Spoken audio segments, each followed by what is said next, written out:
and anion. PCl4 plus cationic position, and this is anionic position. Cation exists as a tetrahedral sp3 with 109 degrees 28 minutes, and this one anion sp3d2 octahedral with the 90 degrees. Okay, so in today's session we are going to discuss about some phosphorus oxy acids. So here the heading is oxo acids of phosphorus.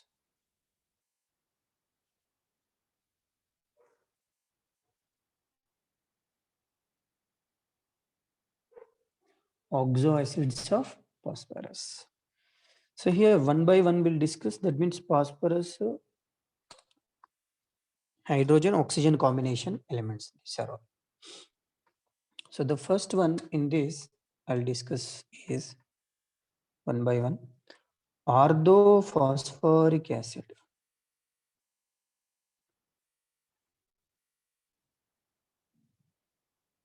Orthophosphoric acid, and in each case its formula is important and its structure is important. In each case, formula, its a preparation method, structure, and about the structure analysis. And if you find its oxidation state, how much you are going to get? +5 phosphorus acid. It's a preparation method I am writing here. Phosphorus on reaction with the acids HNO3, that gives H3PO4 and water and 5 moles of nitrogen dioxide. So here this is what you are looking for, right? H3PO4. So here if you study its structure, okay. So remember, whatever may be the phosphorus oxy acid, in all, I am writing one condition here. In all phosphorus oxy acids, at least one POH bond, one P double bond O bond must be present. Okay, keep this thing in mind. There must be at least one POH bond and one bond in all phosphorus oxy acids. So while drawing the structure, we need to take care of these 2 points. Okay, so it is H3PO4 phosphorus, one P double bond O bond I am keeping, and one POH bond. So what is left? 2 oxygens over, 1 hydrogen over. That means 2 oxygens, 2 hydrogens are left. Okay, so this is the structure of H3PO4. Okay, and in this, if you observe in this structure, there are 3 POH bonds. Okay, there are 3 POH bonds. Next, 1 P double bond O bond. And these hydrogens are ionizable. These hydrogens are ionizable, so we call them as, it is tribasic, because 3 OH groups are there now. So these hydrogens can be easily released, which is connected to oxygen, more electronegative oxygen atom. So here, due to this 3 hydrogens, it is acts as a tribasic acid. How it acts as a tribasic acid? Let's take one equation. Suppose H3PO4 on reaction with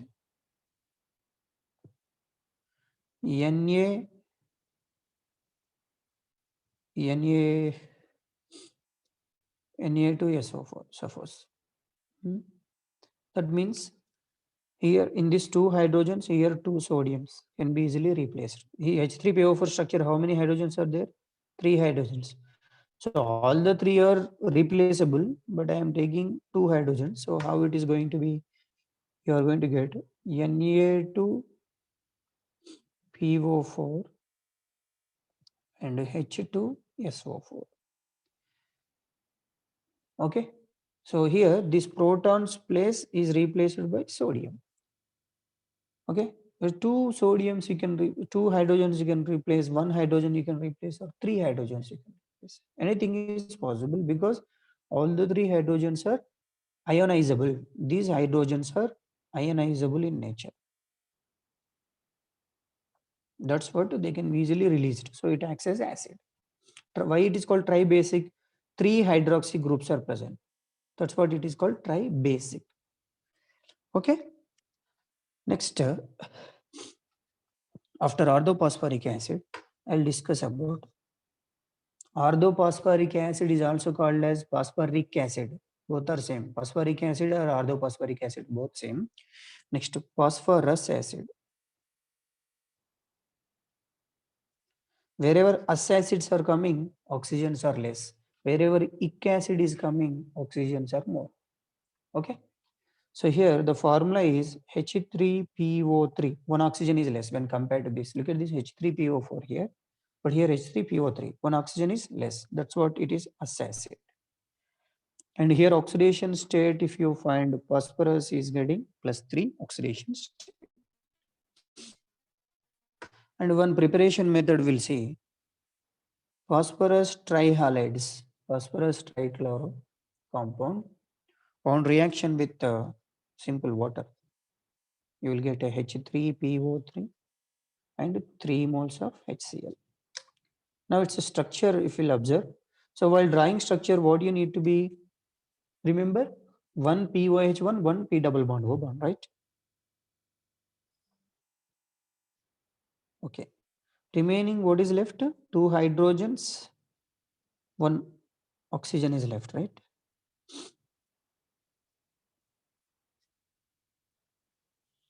Okay, look at this. H3PO3. Here in this structure, how many ionizable hydrogens are present? Two hydrogens. Okay, so how many two POH links are present? So these hydrogens attached to this oxygen, not directly connected to phosphorus, or responsible for acidic character. Okay, not this hydrogen. This hydrogen directly H plus cannot releases. Okay, so here two POH links are there. So I call it as it is a dibasic acid. Okay, and how many P double bond O links are there? One P double bond O link and one pH link is there. Look at this. So due to these hydrogens, remember another concept I am discussing here. So due to this type of hydrogen, which is directly connected to phosphorus, okay? Due to these hydrogens, they act as reducing agent, okay? They act as reducing agent. So they directly provides H minus hydride ions, they will provide H minus ions. So they act as reducing agent. So here H3PO3 acts as reducing agent. Okay. Due to this one pH link. Have we understood now? Next. So due to this POH link, it acts as an acid. Okay. Next one we'll discuss. Third one is hypophosphorus acid. Writing the name of it.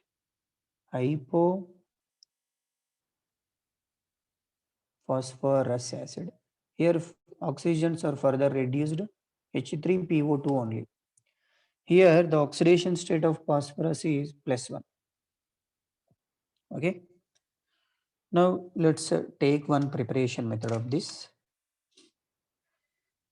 It is mainly prepared from its salts by using acids, some calcium, phosphorus salts, calcium on calcium H2PO2, calcium hypophosphoric acid phosphate type on reaction with 2 moles of sulfuric acid, it gives, okay, gives 2 moles of H3PO2 plus calcium sulfate.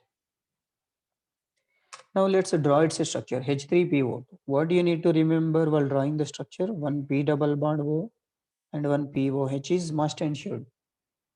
And what is left? Two oxygens over, one phosphorus over. So three hydrogens. One hydrogen is here, and remaining two hydrogens are like this.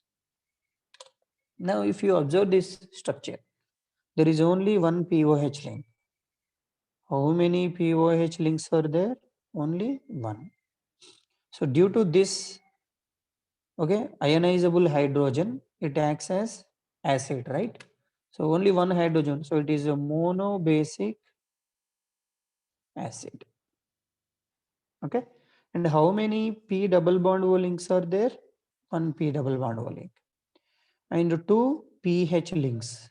And these hydrogens are responsible for reducing property of this hypophosphorus acid. So it is strong reducing agent. Among all the phosphorus acids, this is a strong reducing agent. Why it is a strong reducing agent? Due to the presence of two pH direct links. Okay. So this is about hypophosphorus acid. Next, we'll talk about. Are you listening, guys? Are you following?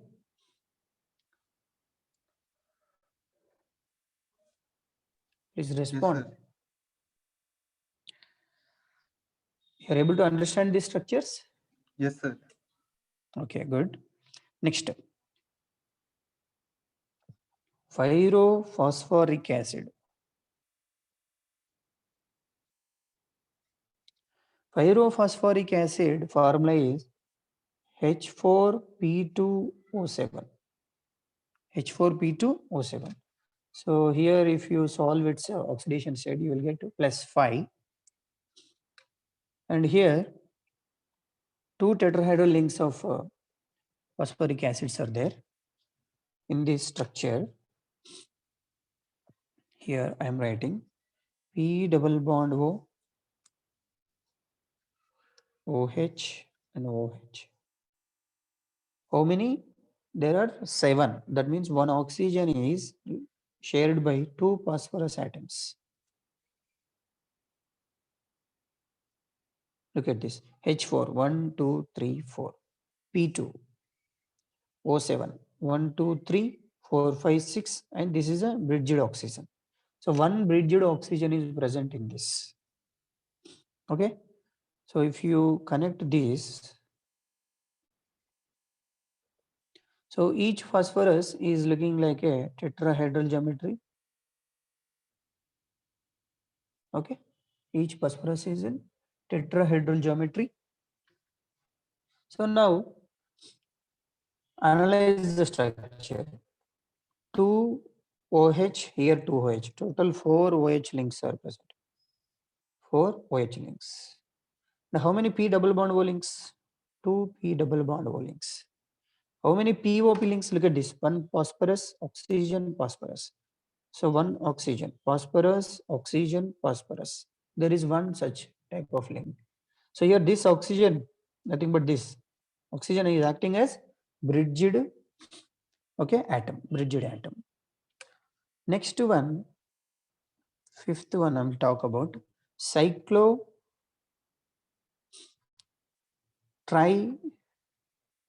metaphosphoric acid.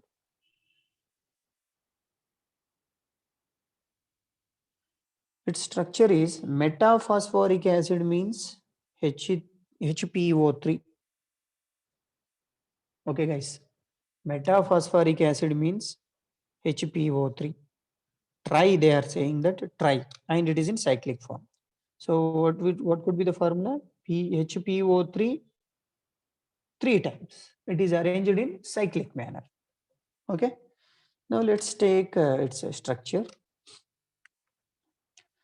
HPO3 3 times. That means 3 phosphorus, 9 oxygens, 3 hydrogens total. Phosphorus, oxygen, oxygen, phosphorus, oxygen, phosphorus. So alternate phosphorus oxygen bonds, and you have three OH, three hydrogens, 9 oxygen. Three are over, right?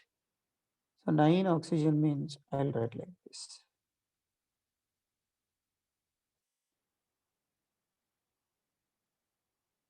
Now it is satisfied.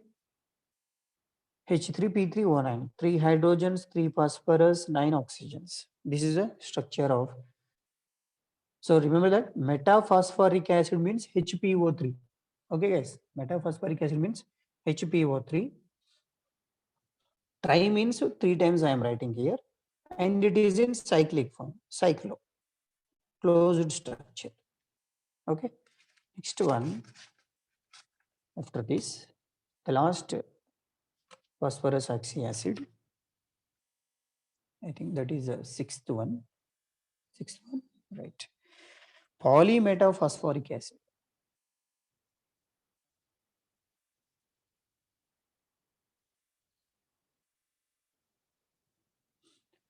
Metaphosphoric acid means what is the formula? I said, what is the formula for metaphosphoric acid? HPO3. It is poly. Poly means n times. Okay.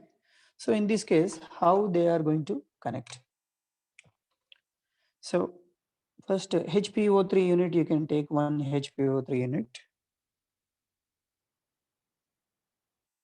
Sorry, one single bond.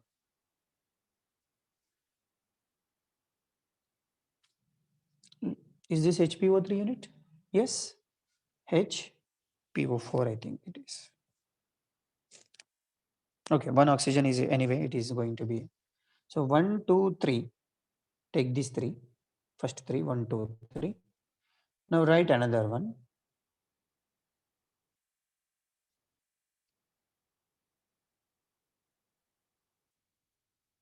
This is one HPO3 unit. Look at this. HPO3. Now write another.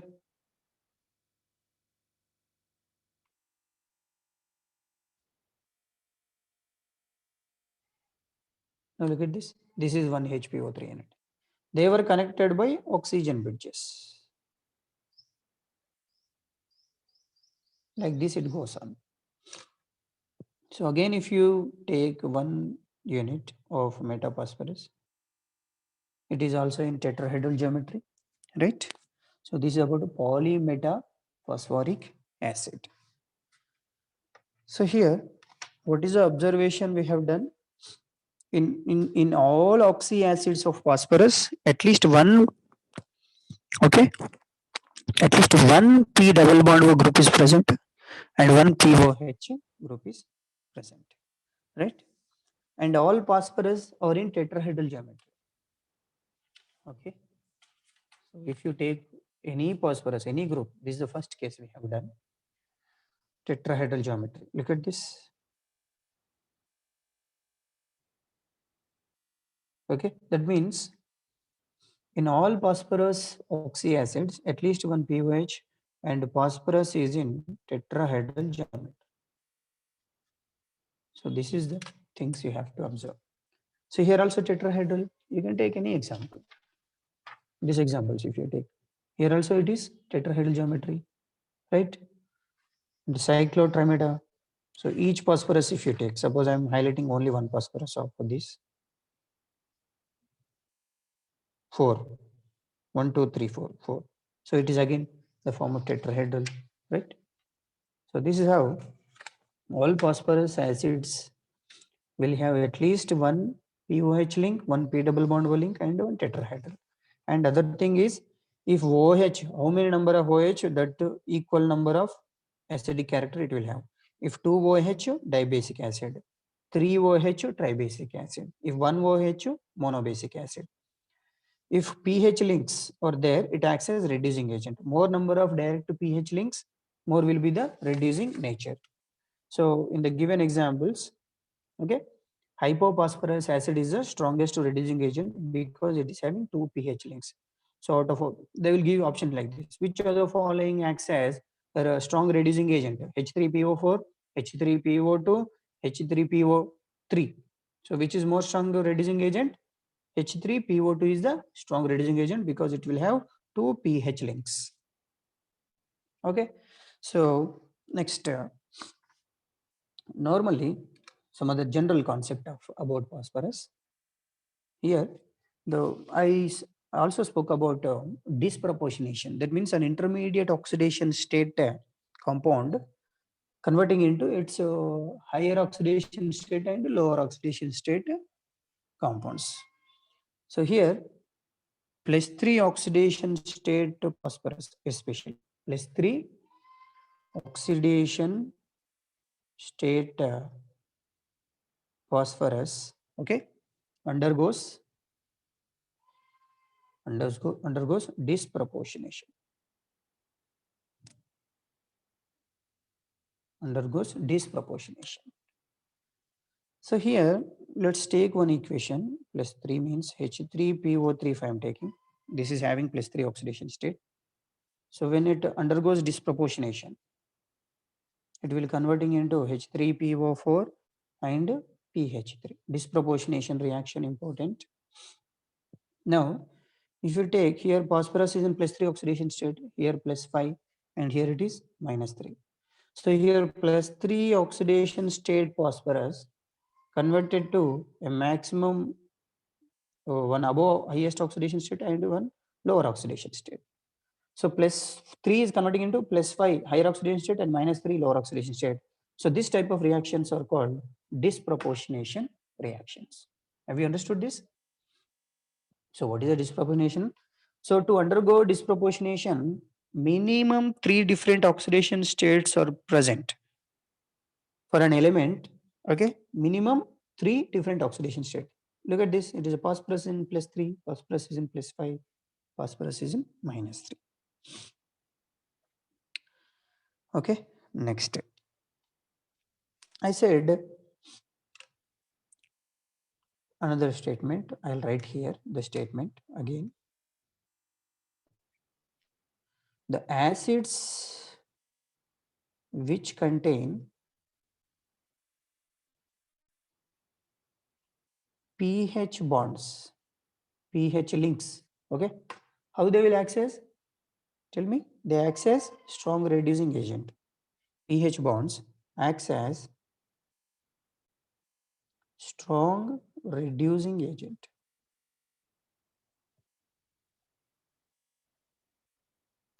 So what are the best examples for this? H3PO2 and H3PO3. Here in this, it will have 2 pH bonds and here it is 1 pH bond. Okay. The more number of pH bonds, more will be the reducing property. Suppose I'll take one example here. Here Ag plus is converting into Ag. Now plus oxidation state is converting into 0. So reduction or oxidation? It is nothing but reduction. Oxidation means increase in oxidation state. +1 is converting into +2. Reduction means higher oxidation state to lower oxidation state. That is called reduction. So if you take this example, silver nitrate on reaction with a reducing agent H3PO2 in the presence of water. Okay. So this whole thing converts to silver plus 4 moles of HNO3 and H3PO4. Now let's think about this. Here 4. Okay. Here silver is in +1 oxidation state. Can you see this? Silver in which oxidation state? +1. But here it converted to 0 oxidation state. And phosphorus is in which oxidation state? Phosphorus is in +1 oxidation state. But here it is in +5 oxidation state. That means this H3PO2, okay, is oxidized and it reduces the other one. It is acting as a reducing agent. That means itself it undergoes oxidation. H3PO2 here, converting silver +1 to silver 0. Okay, silver 0. So it is reduced. The other one which is along with H3PO2 is reduced, and H3PO2 itself, it is undergoing oxidation. +1 is converted to +5. So when it is acting as a reducing agent, itself it undergoes oxidation. Okay. So that is an important observation here. Okay. Next, we'll move to next concept.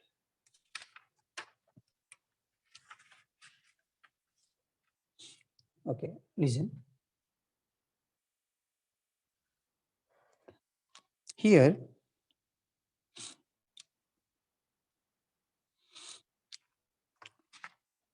this is almost over. Fifth group is completed. So with this, so I will give you notes later. So now we'll move to group 16. What are the group 16 elements? 16th group elements, or we also called as 60A group. Okay. This is a new chapter I'm starting. So what are the elements present in 16th group? Yes, guys. We also call them as oxygen family, right? Oxygen family. So the elements present here are oxygen, sulfur, selenium, tellurium, and polonium. These are the elements present in it. So what are the atomic numbers? Oxygen is 8, sulfur 16, this is 34, 52, and 84 atomic numbers. And their electronic configurations, if you will write their electronic configurations, okay, they are oxygen is a second group element, okay, second period element. So helium, neon, argon, krypton, xenon. Their outermost electronic configuration, inert gas configuration. After that, what is valency, that we'll write now. So helium is 2, 2s, 1s2, 2s2, 2p, 4. Total 8 electrons, right? 8 electrons. Here 2 plus 2 plus 4. So here 3s2, 3p4. Here D series starts, D block elements will start. So 3d10, 4s2, 4p4. Here after 3d series, what is that you have? 4d series. 4d10, 5s2, 5p4. After 4d series, from you will start, 4f series also it will start. 4f14, 5d10, 6s2, and 6p4. So this is a valency configuration, normal regular configuration. If you write it's a valence electronic configuration, what is there? NS 2s to 2p4, 3s to 3p4, 4s to 4p4, 5s to 5p4, 6s to 6p4. Sixth group element. So in the valence you have 6 electrons, 2 plus 4, 2 plus 4, 2 plus 4. So I'll write it as NS2 NP4. Okay, NS2 NP4. Okay, now about their occurrence, we will study about their occurrence. Normally, oxygen is the most abundant element on the Earth crust. Okay. Okay. So here, most abundant element on Earth. Okay. So most of this, Earth crust is formed by nearly 46% of Earth crust is formed by silica. Silica means what? Sand. If you observe here, oxygen is 2 parts, silicon is 1 part. So, first most abundant element on the Earth crust is oxygen, and second one is silica. Okay, this is nothing but sand. Your Earth crust, Earth top layers is made up of sand only, right? Next, in the dry air, so oxygen is nearly 21% available. Oxygen in the dry air by value. Nearly 78% is nitrogen, right? 21% is oxygen, and remaining 1% is all other gases like helium, neon, argon. Okay, any gases, mostly inert gases or less than 1% available. So this is about oxygen occurrence. Next, if you talk about sulfur, okay. So here sulfur is available in many compounds like gypsum. What is the form of gypsum? These compounds are important. Remember, wherever I'll keep star mark, you need to focus more on them. Copper sulfate with 2 moles of water, that is gypsum. Next one is Epsom salt. Epsom salt is magnesium sulfate with 7 moles of water content in it. Epsom salt, that is. Next one, barite. So barite is barium sulfate. Next, galena. It is lead sulfate, one of the important ore of sulfur. Galena, PBS. Next, zinc blende. Zinc blende is zinc sulfide. Next, copper pyrites.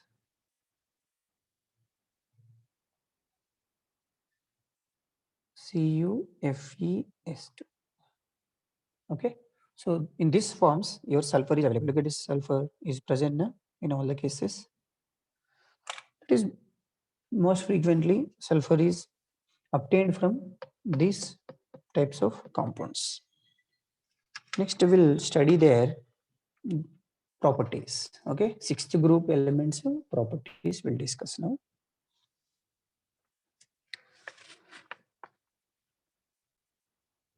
Okay. So the first property,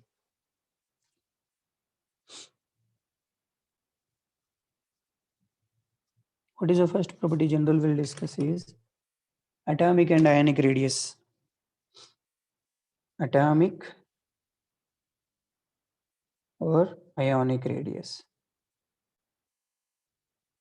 Atomic or ionic radii. What happens from top to bottom as the number of shells increases? Size increases or decreases? Increases. Size increases takes place. Okay, my dear students. Next one is ionization enthalpy. Are you listening, guys? Yes. Yes, sir. Ionization enthalpy. So normally, as the size increases, ionization energy decreases. So what happens? As the size increases, ionization energies decreases. The amount of energy required to remove the electron decreases. However, if you compare ionization energies of 15th group elements and 16th group elements, 15th group will have more ionization energy. What is the reason? Because their configuration is NS2NP3 and here its configuration is NS2NP4. Look at this, NP3 p orbital is half filled, isn't it? So half filled configurations will generally have extra stability. So more ionization energy is required when compared to here. 15th group have more ionization energy. What is the reason? due to off-filled p orbital, they are more stable. Have you understood now? Comparison with the 15th group. Next, third one is electron gain enthalpy. Nothing but electron affinity. Electron gain enthalpy. So here electron gain enthalpy normally top to bottom should decrease, but due to the compact nature of oxygen, sulfur, selenium, tellurium, polonium, normally it should decreases from top to bottom, but sulfur is having extra electron gain enthalpy and further decreases. So in the whole group, the one with the highest electron gain enthalpy is sulfur. Why oxygen is having less? The reason is due to it resists the addition of electron. It resists the addition of electron due to high electron density on it. High electron density and small size. Here the reason is you might have studied this in periodic table classification. Okay. So always, so oxygen will have less electron affinity. Electron affinity. What is electron affinity? When an extra electron is added to sulfur or oxygen in the ground state gaseous atom, the amount of energy released. So due to the same reason, okay, always second period elements have low electron enthalpy than third period. This is electron affinity order. Suppose elements you can take second group, second period, okay.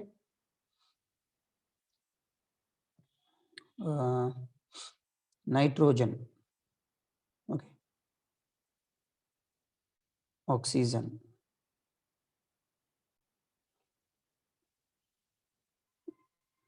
nitrogen here, oxygen,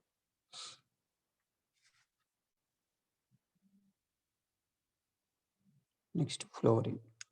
If you take nitrogen is the second period, its below element is phosphorus, oxygen, sulfur, fluorine, chlorine. So these are all second period elements. These are all third period elements. Electron gain enthalpy will be greater for you third period elements only, always. Reason, look at this, the group elements, nitrogen, period, nitrogen, oxygen, fluorine, they are having high electronegativity, okay, that's fine. But more than that, they resist the addition of electron because it is very small size and whatever the electrons present on them, they are very closure and high electron density on this nitrogen, oxygen, fluorine creates. That's what when you try to add an electron, it rejects simply. First of all, it rejects. So that's what, but they can easily absorb the electrons, this phosphorus, sulfur, chlorine. So that's what, so this is the order. So this is very, very important observation. You might study it in your first year periodic table classification. Okay, so these are the examples. Next, after electron gain enthalpy, we'll move to electronegativity. Generally from top to bottom, what happens to the electronegativity? Decreases or increases? Electronegativity decreases. So highest electronegativity is oxygen, sulfur, selenium, tellurium, polonium. This is the order of electronegativity. Next, we'll talk about physical properties. Okay. Physical properties.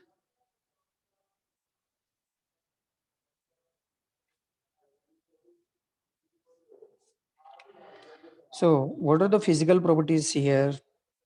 First one, I'll talk about metallic nature.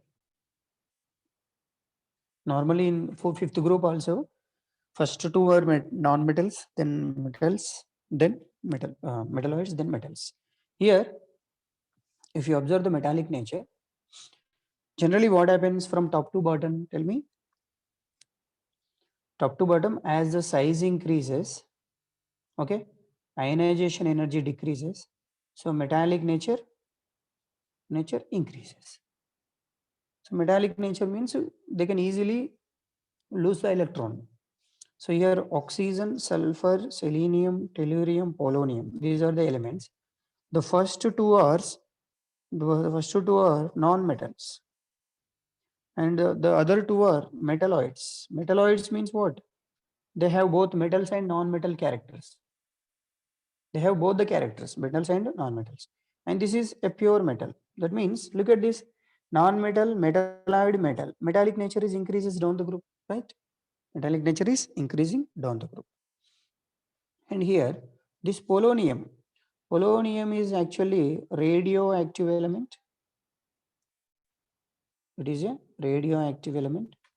So we will now discuss in our regular properties. And it is having very short-lived species. This is, and it's if you talk about its half-life. So radioactive elements have half-life. Its half-life is 13.8 days only. That means say it is 14 days. Within 28 days, one polonium atom disappears from the nature. That is the meaning of it. If its half-life span is 14 days, roughly, that means in 28 days, one polonium atom will be missing from the nature.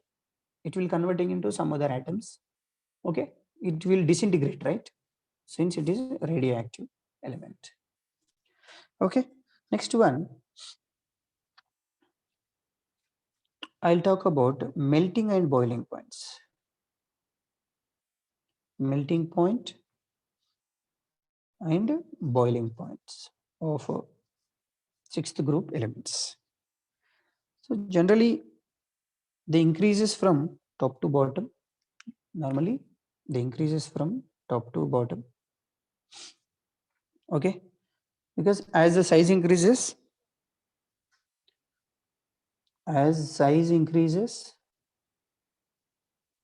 this melting and boiling points also increases. Here, if you take oxygen is much lesser than sulfur, selenium, tellurium, and polonium. Let's state like this. Here, I am keeping the large difference between oxygen and sulfur. Okay, here I am talking about this. So normally from left to right or top to bottom, what happens?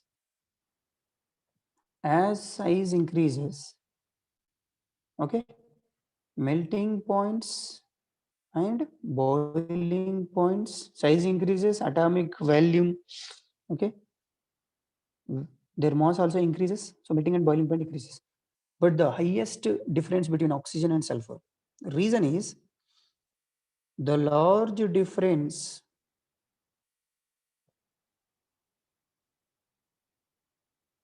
between oxygen and sulfur is due to this oxygen exists as diatomic.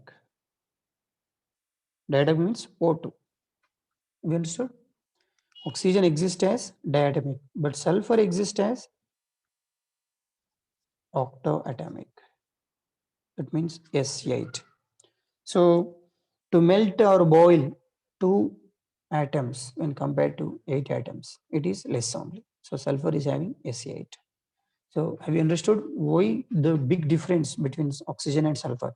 That abnormal increase in melting and boiling points from oxygen to sulfur, the reason is oxygen exists as diatomic molecule, sulfur exists as octoatomic S8 structure. Okay, so that is this difference. It is not normal increase from oxygen to sulfur. It is very high increase. Reason, it is diatomic, it is octoatomic. Okay, Have you understood this point? Next, we'll move to chemical properties. Okay.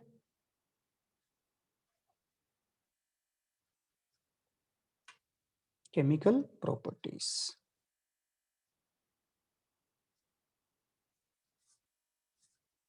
So in this chemical properties, the first one we are talking about is,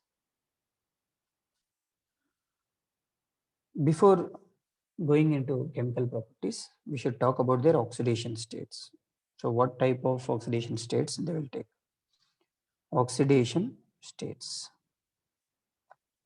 Okay. So normally, so what is their electronic configuration? NS2 NP4. Valency electronic configuration is NS2 NP4. So here, if all the 6 electrons involves, it will show +6 oxidation state. If only NP involves, it shows +4 oxidation state. Why it involves?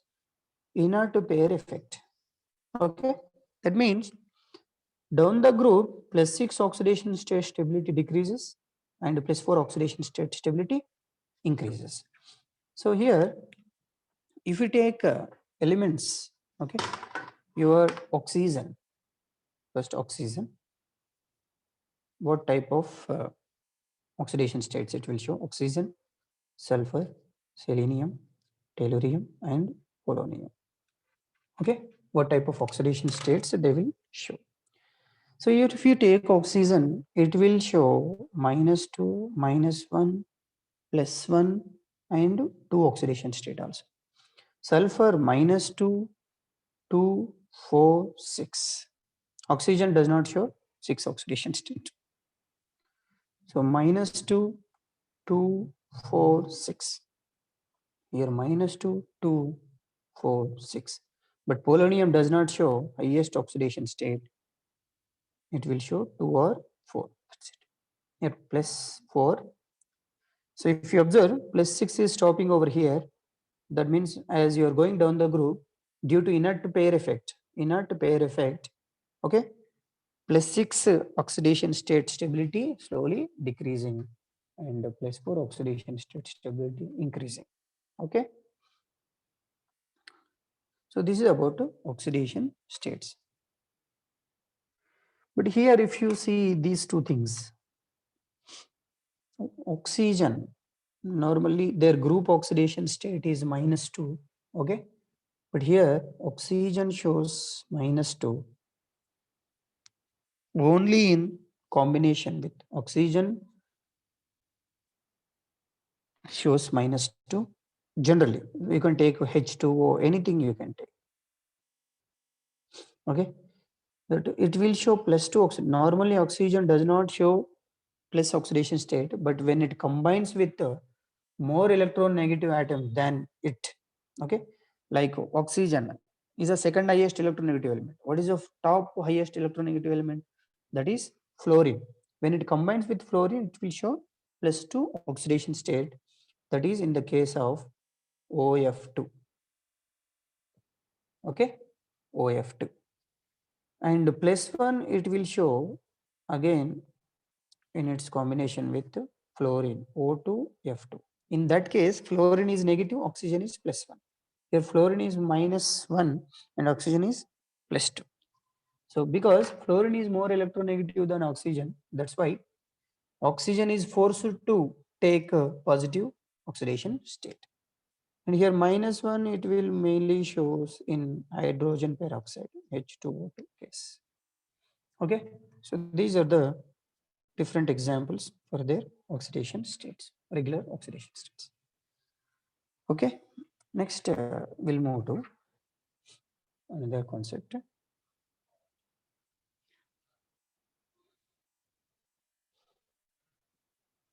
So if you talk about oxygen, due to its small size and high electronegativity, due to small size and high, okay, due to small size and high electronegativity, okay, oxygen in water. Oxygen in water forms hydrogen bonds, isn't it?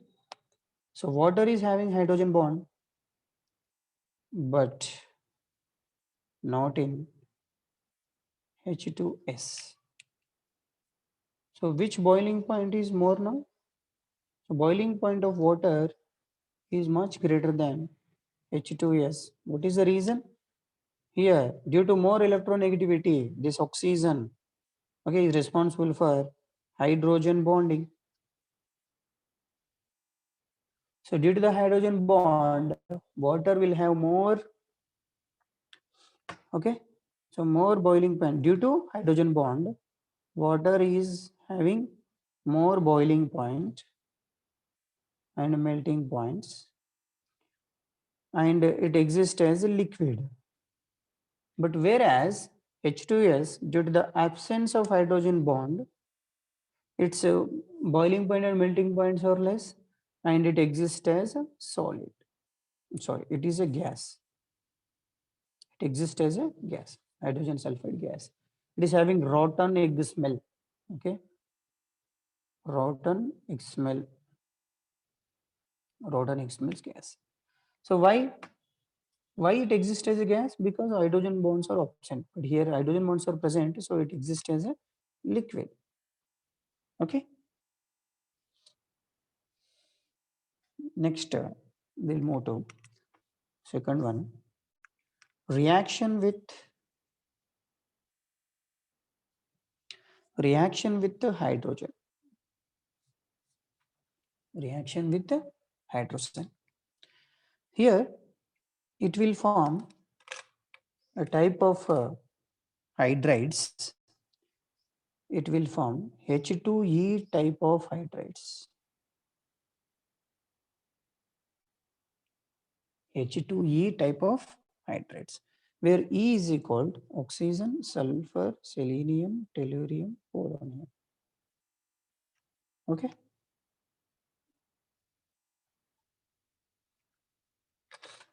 Is it clear to you? Okay. So how it will form? Suppose hydrogen on reaction with oxygen converts to H2O. In the place of E, keep oxygen.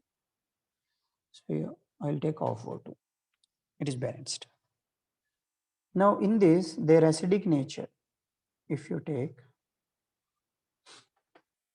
okay. So before acidic nature, I'll discuss their stability. Suppose stability decreases from top to bottom, H2O, H2S, H2SE, and H2TE. Okay.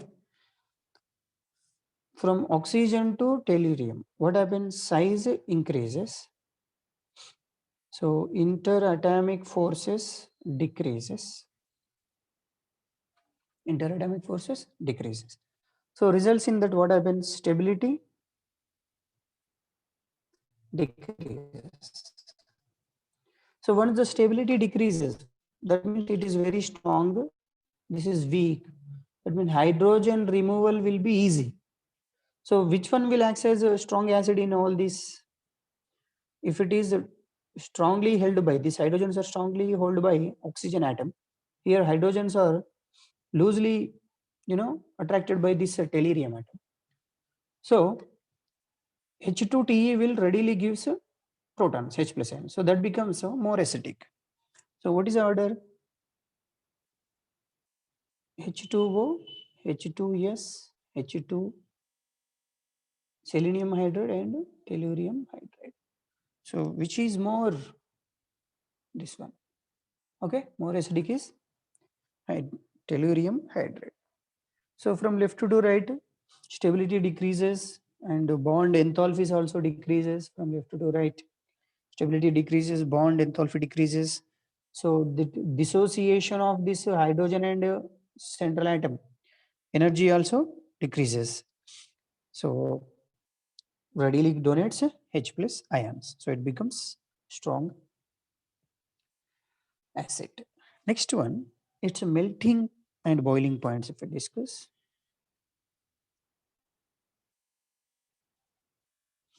Melting and boiling points. Normally, what we'll expect melting and boiling point mainly depends on their atomic or molecular masses. From left to right, as the size of the atom increases, look at this oxygen, sulfur, selenium, size of the atom increases, melting point and boiling point should also increase. But what we'll expect is H2S, oxygen, I'll write later, oxygen, sulfur, selenium, tellurium, and polonium. So from left to right, we expect an increase in melting and boiling point, but due to hydrogen bond, the extreme high temperatures are needed to melt this.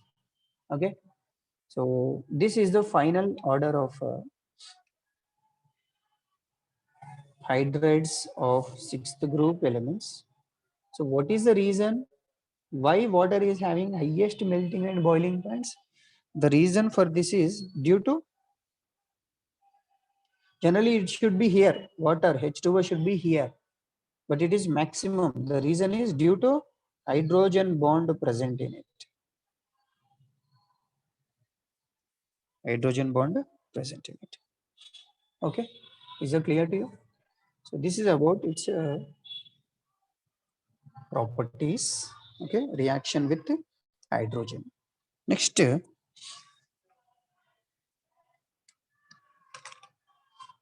we continue our discussion, or we can stop here today?